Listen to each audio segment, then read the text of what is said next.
Bonjour à tous, bonjour Sébastien. Bonjour Madame Pi. Lors de notre dernière rencontre, nous avons partagé sur la question de l'apprenance développée par le professeur Philippe Carré de l'Université Paris X et la notion de progrès en formation.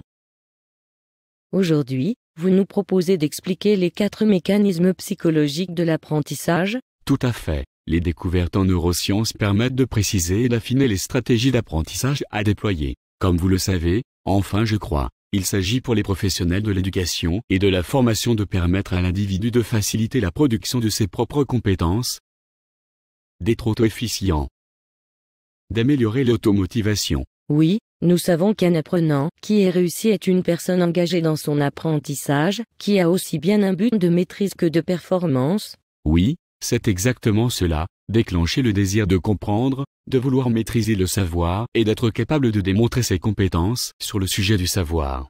Par quoi commencer? Tout commence par la capacité du pédagogue à attirer l'attention. Or, nous avons une capacité cognitive naturelle à nous habituer à notre environnement.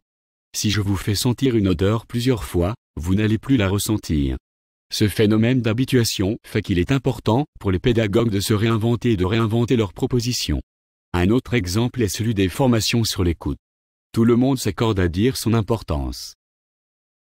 Comment la développer, la renforcer chez un individu qui suivrait la même formation sur l'écoute à chaque fois? Il sera habitué au discours ou exercice, sera moins attentif, et donc la stratégie d'apprentissage du pédagogue permettra une moins bonne mémorisation, réflexion et donc une moindre production de compétences. Que préconisez-vous pour mieux capter l'attention? Différentes solutions sont possibles comme l'humour, c'est un choix individuel en accord avec la culture du groupe. Après le mécanisme d'habituation, quel est le deuxième? L'association ou comment créer de nouveaux liens? Longtemps, les pédagogues se sont appuyés sur le conditionnement avec le behaviorisme. Un stimulus, une réponse. Ah oui, le fameux « sois sage, tu auras une image ». Tout à fait un conditionnement ce qui n'est rien. Et quand vous n'avez plus d'image? D'accord, l'association ne repose que là-dessus? Heureusement que non. Vous pouvez proposer 2 stimuli. C'est le cas avec la lecture en est un bon exemple. Associer un graphique à un son. C'est multimodal. Simplement pour un enfant qui ne serait ni auditif ni visuel, cela ne fonctionne pas au moins bien. Il faut utiliser d'autres canaux, le verbal ou le kinesthésique. C'est fréquent chez les personnes atteintes de troubles cognitifs ou les aveugles qui utilisent le toucher. Finalement, au lieu de se demander si j'enseigne bien, vous vous demandez s'il apprend bien? Exactement, l'apprenant et non le pédagogue doit être au centre du dispositif pédagogique. Après l'habituation, l'association, quel est le troisième mécanisme? Le plus connu, le plus utilisé et le plus sanctionné, l'imitation. Les professionnels de la formation parlent du copying présent dans 80% des situations d'apprentissage informel. Est-ce que cela signifie que le pédagogue doit montrer l'exemple? Oui, l'imitation est un phénomène complexe, mais c'est un facilitateur car il permet à l'apprenant d'utiliser différents modes, de les traduire, de mieux apprendre.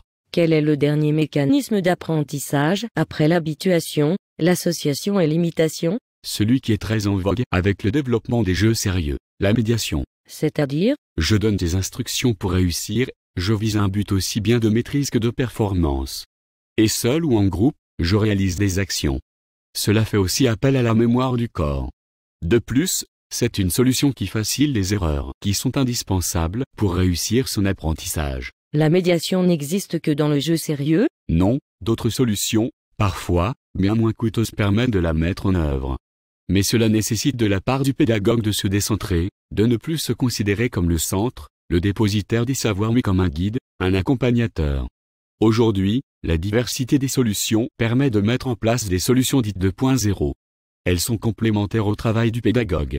Elles permettent de faire appel à tous les modes et mécanismes d'apprentissage de l'individu pour un meilleur résultat. Merci Sébastien pour cet éclairage sur les 4 mécanismes psychologiques de l'apprentissage.